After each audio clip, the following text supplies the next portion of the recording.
진석에게 빈털터리로 쫓겨난 성인은 복수의 칼을 갈고 홀로 썩이를 시작한 영란은 지환과 파트너가 되며 죽어가는 지역을 지키려는 가족들의 노력은 예상치 못한 기적을 마주하게 됩니다. 증오와 눈물이 뒤엉킨 삶의 끝에서 이들은 과연 꿈꾸던 화려한 날들을 되찾을 수 있을까요? 지금 시작합니다. 시작 전 구독과 좋아요 부탁드립니다. 성인은 회장실 문을 거칠게 열고 들어가 진석에게 달려들었습니다. 박진석, 내가 어떻게 나한테 이래? 내 금고 털어간 것도 모자라 이사장 자리까지 뺏어? 내가 너랑 산 세월이 26년이야. 라며 소리를 질렀습니다. 진석은 보고 있던 서류에서 눈도 떼지 않은 채 아주 차분하고 냉담한 목소리로 입을 열었습니다. 26년? 아니, 그건 내가 날 기만한 시간이지. 진석은 천천히 고개를 들어 성희를 바라보았습니다. 그 눈빛은 예전에 다정한 남편이 아니라 벌레를 보는 듯한 경멸로 가득 차 있었는데요. 성희가 분에 못 이겨 이혼해. 당장 이혼해 줄 테니까 내 목 떼어내. 라고 악을 썼지만 진석은 오히려 픽 웃으며 서류 한 장을 내밀었습니다. 이혼? 아니, 난 너랑 이혼 안 해. 그게 26년간 날 기만한 너한테 내리는 내 벌이야. 진석의 말에 성희의 눈동자가 흔들렸습니다. 진석은 성희를 한 푼도 없이 집에서 쫓아냈으면서도 법적으로는 아내라는 족쇄를 채워 아무것도 할 수 없게 만들 생각이었던 겁니다. 이혼하지 않은 채로 넌 평생 내 집 밖에서 거지로 썩어갈 거야. 내 이름으로 된 모든 카드, 현금, 부동산. 내가 이미 다 손 써뒀어. 넌 이제 고성희가 아니라 박진석이 버린 이름 없는 껍데기일 뿐이야. 성희는 떨리는 손으로 변호사에게 전화를 걸어보려 했지만 이미 진석이 업계의 모든 대형 로펌에 손을 써둔 상태였습니다. 성희를 도와주겠다는 변호사는 단 한 명도 없었는데요. 성희는 바닥에 주저앉아 실성한 듯 웃으며 진석을 노려봤습니다. 내가 왜 그렇게 당해야 하는데? 나 죽으라고? 내가 그럴 것 같아? 성희는 갑자기 눈빛을 바꾸더니 진석의 책상 앞으로 다가갔습니다. 너 잊었나 본데. 내가 재단 키울 때 내 손 거쳐간 검은 돈들, 그 장부 사본이 어디 있는지 잊었어? 진석의 눈썹이 미세하게 떨렸습니다. 성희는 그 찰나의 흔들림을 놓치지 않았습니다. 날 바닥으로 보냈지? 거긴 너랑 같이 가야겠다. 너 혼자 그 높은 자리에서 화려하게 사는 꼴 내가 죽어도 못 보거든. 성희는 옷매무새를 가다듬으며 서늘하게 읊조렸습니다. 당신이 제일 소중하게 여기는 그 잘난 명예, 내가 전 국민 앞에서 다 발가벗겨줄게. 나 혼자 죽는 건 내 취향 아니잖아, 진석 씨. 성희는 그 길로 진석의 사무실을 뛰쳐나와 어두운 빛 속으로 사라졌습니다. 돈도 없고 갈 곳도 없었지만 복수심 하나가 성희를 지탱하고 있었는데요. 성희는 예전에 진석의 비리를 몰래 조사해 두었던 작은 법률사무소의 연락처를 떠올렸습니다. 박진석, 당신이 나를 거지로 만들었지? 나는 당신을 범죄자로 만들어줄게. 그 같은 시각 진석은 타오르는 벽난로를 응시하며 술을 들이켰습니다. 성희의 반격이 예상보다 독하다는 것을 직감했지만 진석의 표정에는 자비란 없었습니다. 진석은 비서에게 전화를 걸어 고성희가 만나는 사람, 가는 곳 하나하나 다 보고해. 쥐새끼처럼 숨을 구멍 하나도 남겨두지 마. 라고 명령했습니다. 두 사람의 26년은 그렇게 서로를 잡아먹으려는 지옥의 불꽃 속으로 타들어가고 있었습니다. 성희는 빗물에 젖어 엉망이 된 구두를 벗어 던진 채 비틀거리며 으스스한 골목 끝에 위치한 작은 법률 사무소로 향했습니다. 진석이 로펌들을 압박해 자신을 고립시켰지만 성희는 과거 진석의 뒷조사를 은밀히 맡겼던 이른가 해결사 변호사의 연락처를 기억해냈는데요. 성희는 사무실 문을 부수듯 열고 들어가 책상 위에 자신이 유일하게 챙겨 나온 낡은 수첩 하나를 내던졌습니다. 박진석, 그 인간이 날 버렸어. 빈털터리로 길바닥에 나앉게 만들었다고.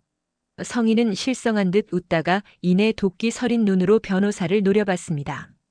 이 수첩 안에 박진석이 그동안 세탁한 자금 흐름, 그리고 뇌물 줬던 명단 다 있어. 이걸로 그 인간 목을 조를 거야. 당신 이거 터뜨려 줄 수 있지? 하지만 변호사는 난처한 표정을 지으며 고개를 저었습니다. 박진석 회장의 권력이 워낙 막강해져서 단순한 장부만으로는 그를 무너뜨리기엔 역부족이라는 것이었죠. 하지만 성인은 이대로 죽을 여자가 아니었습니다. 분노에 가득 차 변호사 사무실을 나온 성인은 비틀거리는 걸음으로 빗속을 뚫고 개인 대여 금고를 찾아갔습니다. 진석이 집안 금고를 털어가며 기고만장해 있었지만 성인은 만약의 사태를 대비해 자신만의 마지막 보루를 이곳에 숨겨두고 있었습니다. 금고 안에서 성희가 꺼내든 것은 낡은 녹취 테이프와 한 장의 빛바랜 각서였습니다. 그것은 진석이 성재의 친엄마를 내쫓을 당시 성희가 진석의 부탁을 받고 꾸며냈던 치정 사건의 실체가 담긴 증거들이었습니다. 사실 성재 엄마는 바람이 난 게 아니라 진석의 비정한 경영 방식을 견디다 못해 내부 고발을 하려다 성희가 판 함정에 빠져 자식까지 뺏긴 채 쫓겨난 것이었습니다.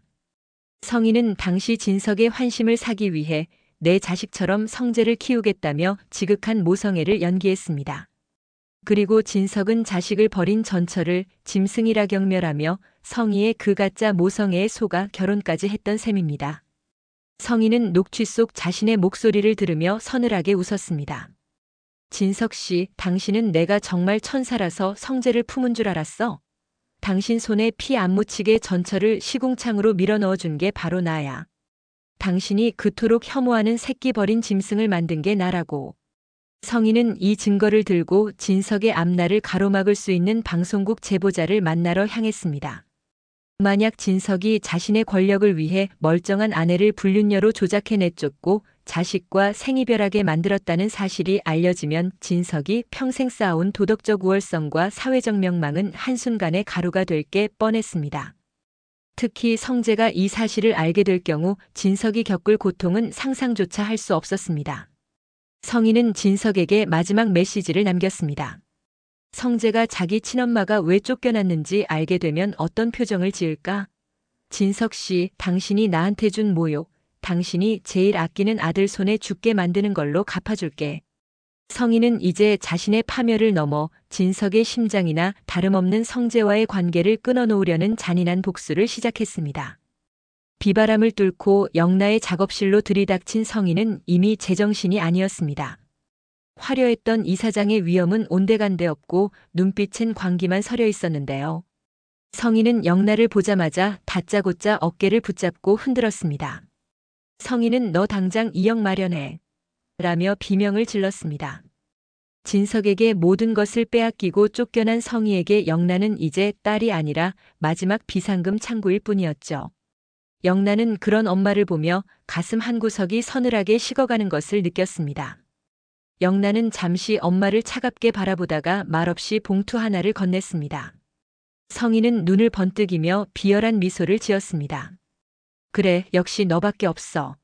너 내 딸 맞네. 라며 기세등등하게 봉투를 받았습니다. 하지만 봉투를 열어본 성희의 손이 멈췄습니다. 그 안에는 돈이 아니라 영나가 직접 작성한 각서가 들어있었습니다. 각서 고성희는 이후 박영나의 인생에 절대 관여하지 않으며 박영나는 그 대가로 현금을 지급한다. 성희의 얼굴이 흑빛으로 변했습니다. 이게 뭐야? 지금 나랑 거래하자는 거야? 내가 널 어떻게 키웠는데? 내가 그동안 너한테 쏟은 돈이 얼마인데? 영나는 지지 않고 맞섰습니다. 그건 엄마 허영심 채우려고 쓴 돈이지 날 위해 쓴 게 아니잖아. 영나는 담담하게 말을 이었습니다. 엄마, 이제 엄마 인생 살아. 나도 내 인생 알아서 살 테니까. 여기 사인하면 내가 가진 전 재산 드릴게요. 대신 다시는 내 인생에 끼어들지 마요. 성희는 돈이 급한 처지에 결국 도끼를 품은 채 각서에 사인을 하고는 영나가 건넨 비상금 봉투를 낚아채듯 들고 빗속으로 사라졌습니다. 성희가 폭풍처럼 휩쓸고 간 작업실에 홀로 남은 영나는 허탈하게 주저앉아 있었습니다. 그때 조심스럽게 익숙한 실루엣이 들어왔는데요. 대형 경호회사 정복을 입은 지환이었습니다. 지환은 퇴근길에 영나가 걱정되어 들렀다가 엉망이 된 작업실을 보고 말없이 영나에게 따뜻한 커피를 건넸습니다. 영나는 지환을 보자마자 참았던 눈물을 터뜨렸는데요. 지환 씨, 나 정말 못된 딸인가 봐요. 엄마한테 각서나 받고. 지환은 그런 영나의 곁에 앉아 가만히 다독여 주었습니다. 작가님은 못된 게 아니라 용감해진 거예요. 누군가의 인형이 아니라 자기 인생을 선택한 거니까요. 지환은 영나가 그린 웹툰 초안들을 살피며 다정하게 조언했습니다. 영나 씨, 이 그림 속 주인공은 이제 엄마 뒤에 숨어 있지 않네요. 영나 씨 닮았어요.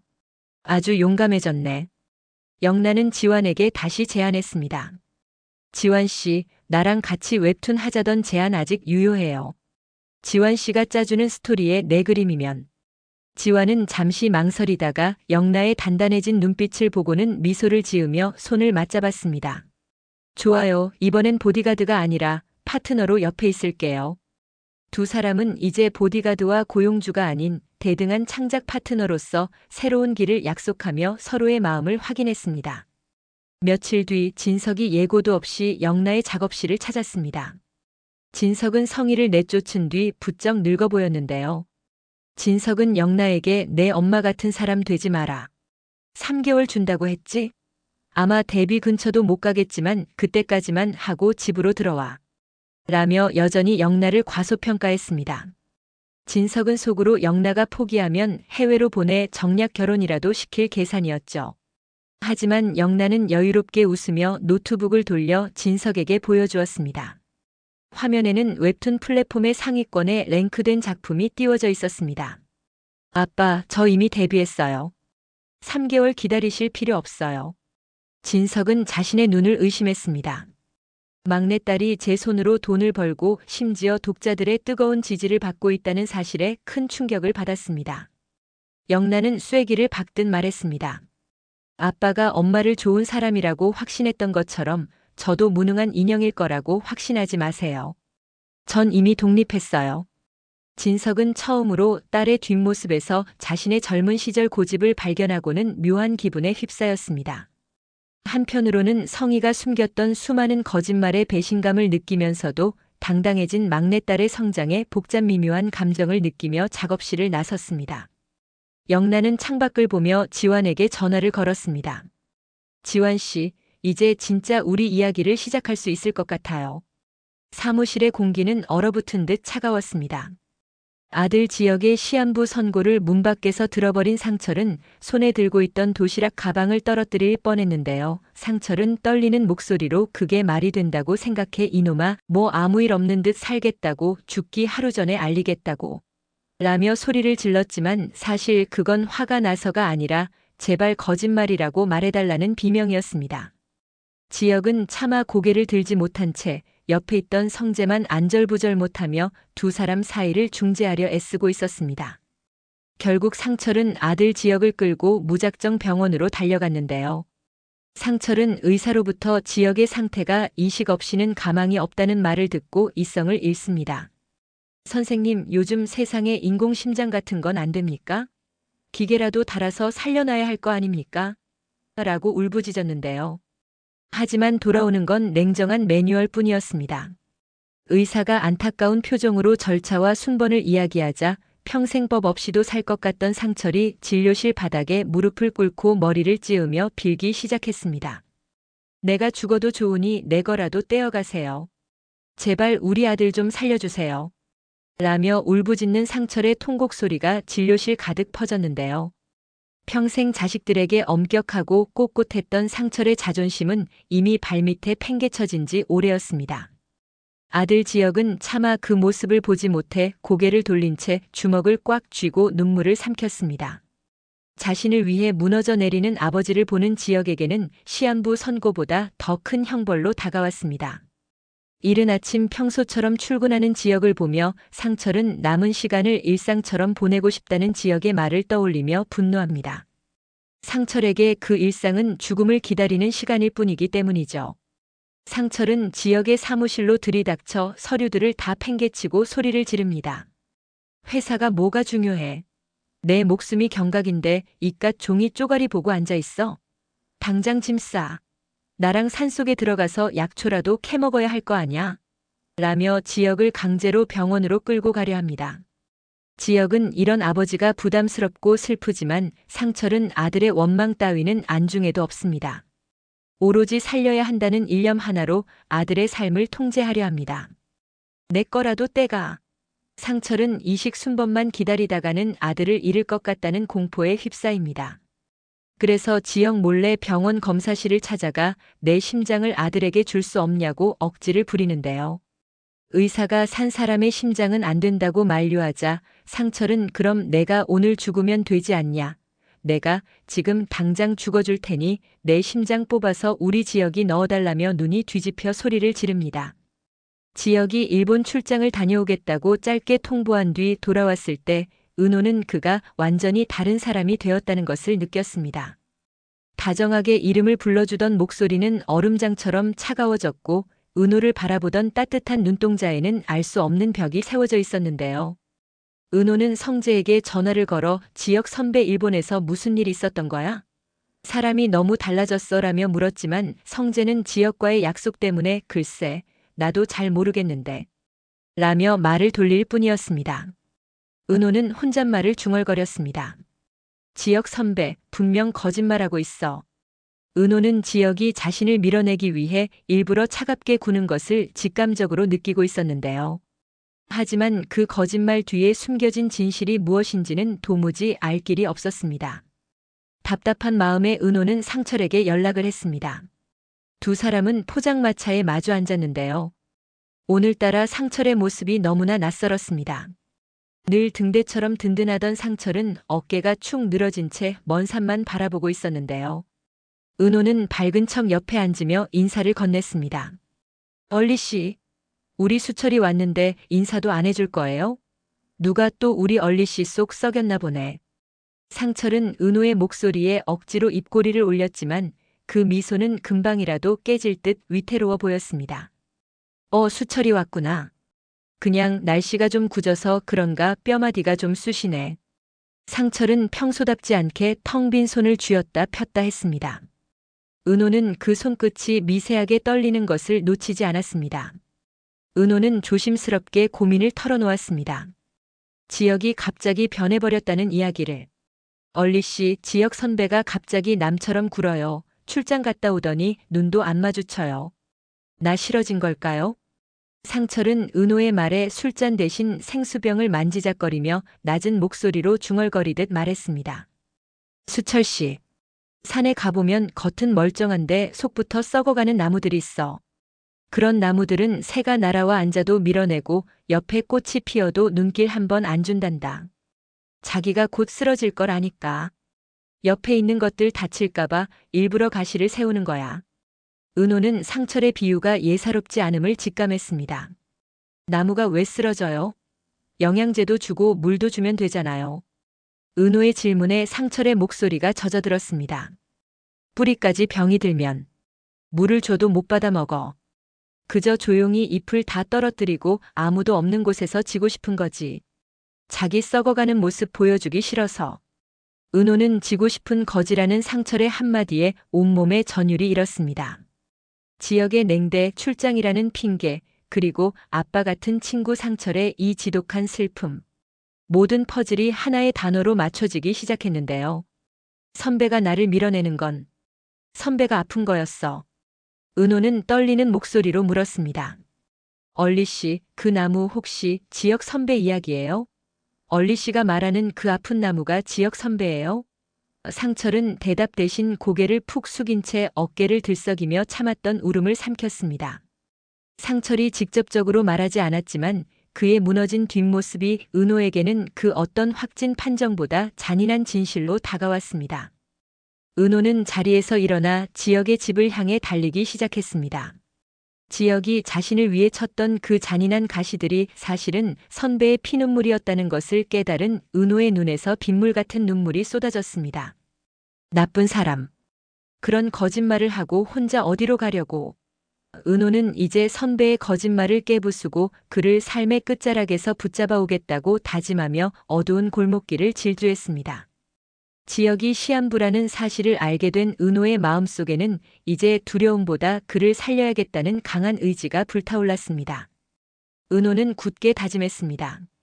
선배가 자신을 밀어낸 이유가 사랑하지 않아서가 아니라 죽음 때문이라면 이제는 자기가 선배를 삶의 쪽으로 끌어당기겠다고 말이죠. 은호의 이 결연한 다짐은 이후 지역이 수술을 결심하게 만드는 가장 큰 정서적 지지대가 되었습니다. 성재가 눈가가 퉁퉁 부은 채 상철의 집 대문을 나서는 모습을 본 수빈은 가슴이 덜컥 내려앉았습니다. 평소 냉철하고 당당하던 성재 오빠가 자기 집에서 저렇게 처참하게 울며 나오는 건 상상도 못할 일이었거든요. 성재가 집을 나간 뒤 수빈은 혼란스러운 마음을 다잡지 못하고 거실을 서성였습니다. 때마침 병원에서 돌아온 상철은 넋이 나간 사람처럼 초점 없는 눈으로 소파에 털썩 주저앉았는데요. 그 모습이 평소보다 훨씬 야위고 수척해 보여 수빈은 확신하고 말았습니다. 정말 우리 아빠가 죽을 병에 걸렸구나 하고요. 수빈은 상철의 무릎 아래 엎드려 눈물을 쏟았습니다. 아빠 미안해. 내가 속 썩여서 아빠가 병난 거지. 아빠 죽지 마. 나 아빠 없으면 못 살아. 라며 매달렸는데요. 상철은 아들의 시한부 선고에 가슴이 타들어가는 와중에 딸이 자신을 붙잡고 통곡하자 그저 멍하니 수빈의 머리를 쓰다듬었습니다. 그래 수빈아. 우리 수빈이 어떡하냐. 라며 내뱉는 상철의 한탄은 수빈의 오해를 더욱 굳게 만들었습니다. 그때 방 안에서 이 모든 소란을 듣고 있던 지역이 힘겹게 문을 열고 나왔습니다. 지역은 자신 때문에 아버지가 죽을 병에 걸린 것으로 오해받고 집안이 풍비박산 나는 꼴을 더는 두고 올 수 없었는데요. 수빈아 그만해. 아빠 건강하셔. 아빠 괴롭히지 마. 라며 동생을 말리려던 지역의 목소리가 갑자기 컥 하고 막혔습니다. 지역이 갑작스러운 가슴 통증에 가슴을 움켜쥐더니 입가에서 붉은 선혈이 울컥 쏟아져 나왔습니다. 하얀 거실 바닥으로 흩뿌려지는 핏자국에 수빈은 비명조차 지르지 못하고 입을 막았는데요. 상철이 비명을 질렀습니다.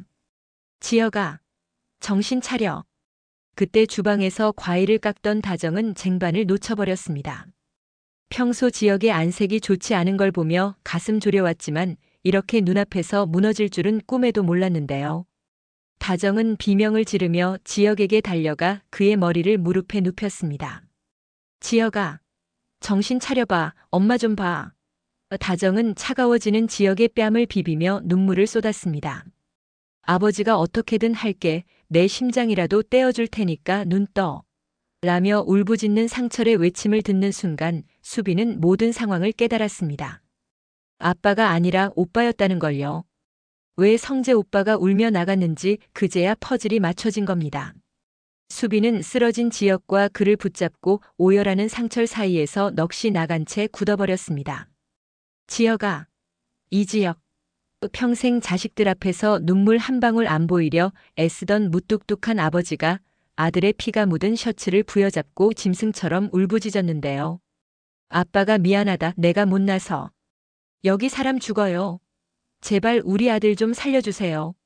라며 허공에 대고 소리를 지르는 상철의 모습은 차마 눈뜨고 볼 수 없을 만큼 처참했습니다. 수빈은 그제야 정신이 든 듯 비틀거리며 지역에게 다가갔습니다. 지역의 창백한 얼굴 위로 상철의 눈물이 뚝뚝 떨어지고 있었는데요. 수빈은 떨리는 손으로 지역의 차가운 손을 잡았습니다. 오빠. 아빠가 하는 말 다 거짓말이지?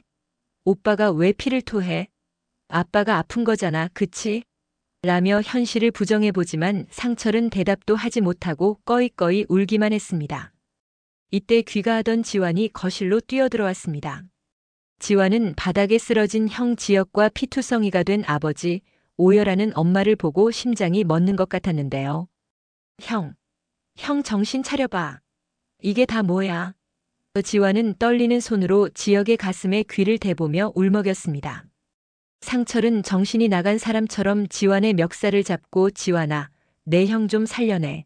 내가 경호원이라며 사람 살리는 법 알 거 아니야. 라며 억지를 부렸는데요. 지완은 차오르는 눈물을 닦아내며 침착하게 구급차를 불렀고 자신의 무력함에 주먹을 꽉 쥐었습니다. 형 제발. 나 아직 형한테 고맙다는 말도 못했다고. 지완의 절규가 거실에 메아리 쳤습니다. 평소 형 지역은 동생 지완에게 누구보다 든든한 버팀목이자 우상이었기에 지완이 느끼는 공포는 상상 이상이었습니다. 행복했던 가족의 일상은 그렇게 피로 물든 거실 바닥 위에서 무너져 내리고 있었습니다. 구급차의 사이렌 소리가 멀리서 들려오기 시작하고 상철은 정신이 나간 사람처럼 지역의 입가에 묻은 피를 자기 소매로 닦아내며 중얼거렸습니다. 괜찮아, 지역아. 아빠가 약속했지? 아빠가 죽어서라도 너 살린다고. 걱정 마라, 아빠가 갈게. 아빠 심장 넣어줄게. 그 광기 어린 부성애 앞에 수빈은 더 이상 아무 말도 할 수 없었습니다. 오빠가 죽어간다는 사실보다 아버지가 아들을 위해 목숨을 던지려 한다는 그 처절한 진실이 수빈을 더 큰 공포로 몰아넣었기 때문입니다. 병원 응급실 복도는 차가운 정적만이 감돌았습니다. 다정은 응급실 복도에서 기도하며 연신 지역의 이름을 되뇌었는데요. 지역아, 엄마가 미안해. 내 마음 다 안다고 하면서 내가 이렇게 아픈 건 왜 몰랐을까? 다정은 지역이 시한부 선고를 받고 혼자서 얼마나 고통스러운 시간을 보냈을지 짐작하며 가슴을 쥐어뜯었습니다. 지화는 그런 엄마를 곁에서 묵묵히 지키며 형이 남몰래 정리해둔 유품 같은 물건들을 떠올렸는데요. 지역은 자신이 떠난 뒤 홀로 남을 가족들을 위해 지환에게 나 없어도 엄마 아빠 잘 챙겨야 한다고 입버릇처럼 말해왔는데 지환은 그게 이별의 예고였다는 걸 이제야 깨닫고 오열했습니다.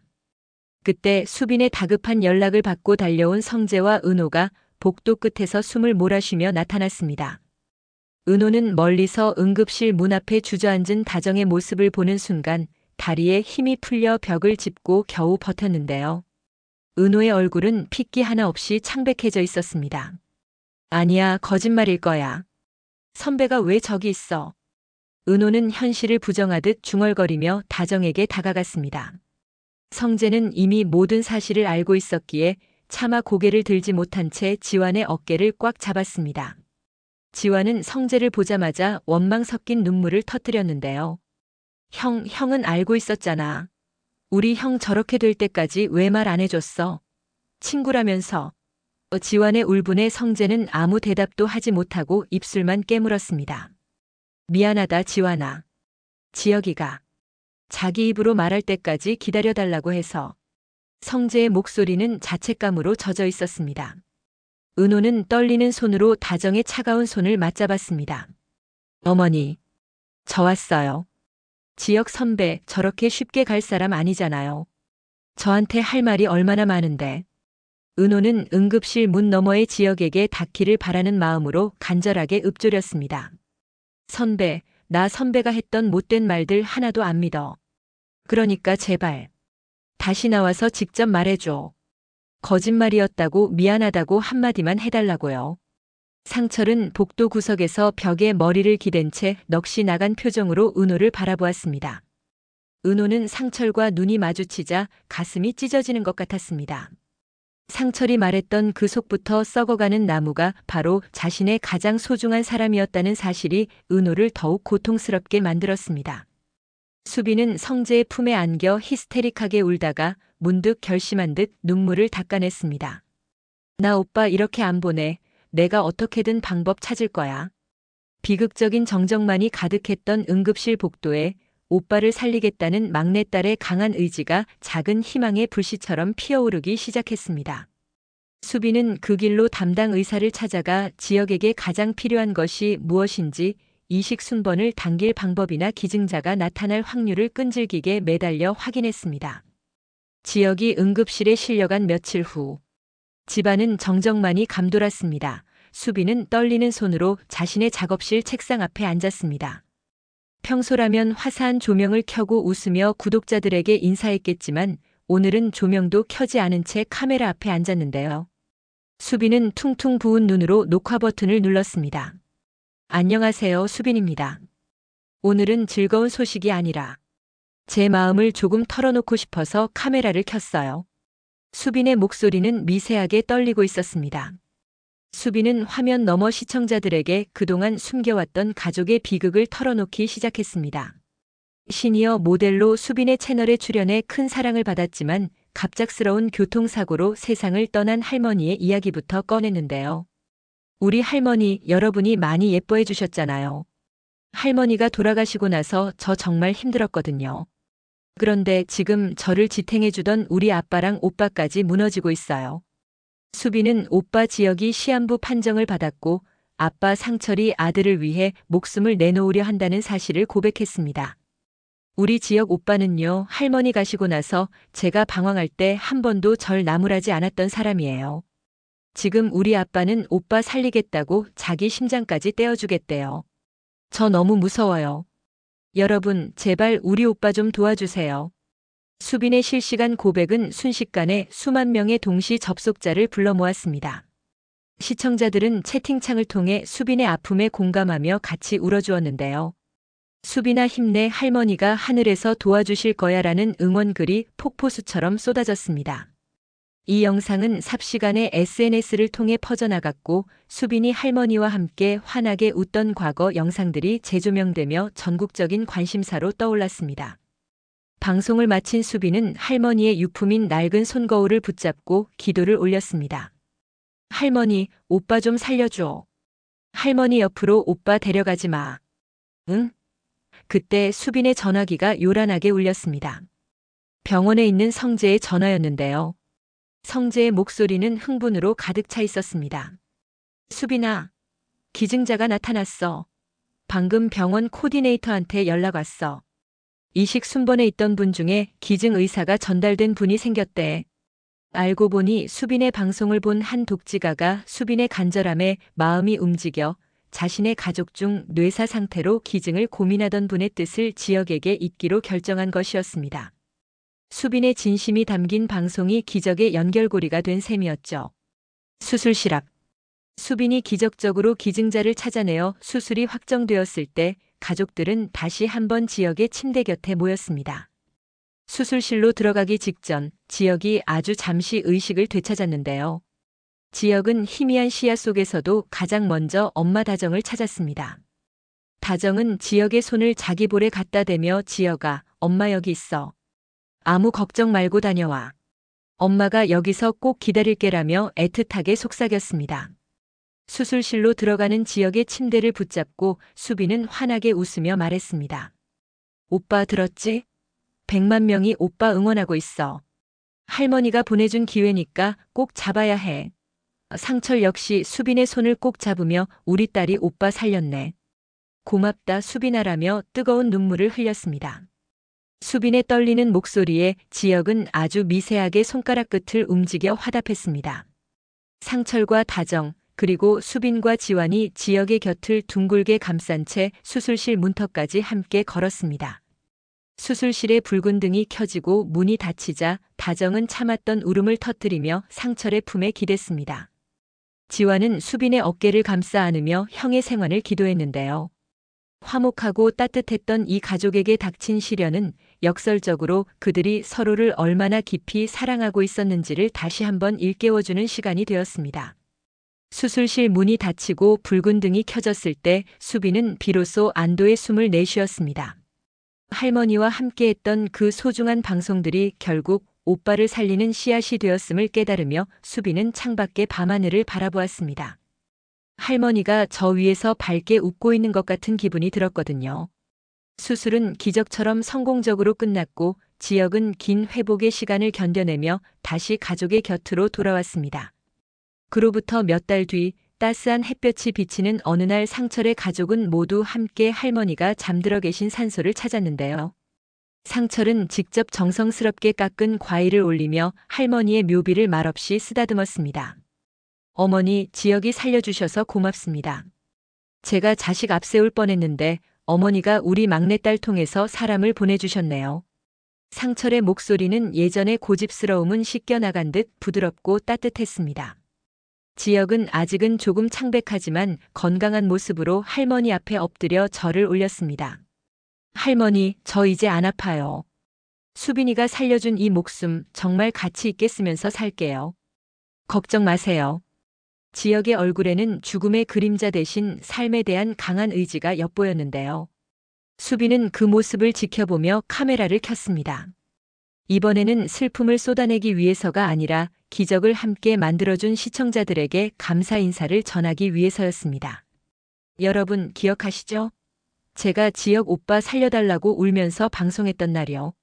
할머니가 하늘에서 길을 열어주셨고 여러분이 마음을 모아주셔서 우리 오빠가 이렇게 제 옆에 서 있어요. 수빈이 카메라를 돌려 환하게 웃는 지역과 쑥스러운 듯 손을 흔드는 상철을 비추자 실시간 채팅창에는 축하와 응원의 메시지가 쉼없이 올라왔습니다. 수빈은 할머니의 묘비를 바라보며 속삭였습니다. 할머니 봤지? 우리 가족 이제 진짜 행복해질게. 고마워 할머니. 산 아래로 내려오는 길 상철이 앞서 걷는 지역과 수빈의 뒷모습을 보며 흐뭇하게 미소 지었습니다. 수빈은 지역의 팔짱을 꽉 끼며 제잘거렸고 지역은 그런 동생이 귀엽다는 듯 머리를 쓰다듬어 주었는데요. 비극으로 끝날 뻔했던 이 가족의 이야기는 수빈의 진심과 할머니의 사랑이 빚어낸 기적 덕분에 비로소 화려한 날들의 진정한 의미를 찾으며 막을 내렸습니다. 오늘은 여기까지입니다.